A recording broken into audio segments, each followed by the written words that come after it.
इस महीने के जो मसनून आमाल हैं वो दो हैं। पहला अमल 10 मुहर्रम का रोज़ा है। हुज़ूर सल्लल्लाहु अलैहि वसल्लम ने फरमाया कि जिसने 10 मुहर्रम का रोज़ा रखा तो मुझे अल्लाह ताला की ज़ात से उम्मीद है कि वो उसके लिए पिछले 1 साल के गुनाहों का कफ़ारा हो जाएगा।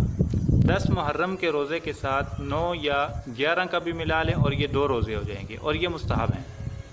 और अगर किसी ने अकेला 10 मुहर्रम का रोज़ा रखा तो वो मकरूह है। दूसरा काम यह है कि 10 मुहर्रम के दिन अपने अहल व अयाल पर ख़र्च में वसअत की जाए।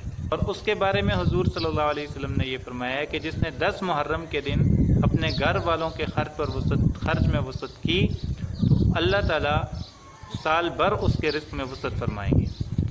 तो ये हदीस अगरचे सनद के एतबार से ज़ईफ़ है, लेकिन उलमाए किराम ने फरमाया कि इसके ऊपर अमल किया जा सकता है।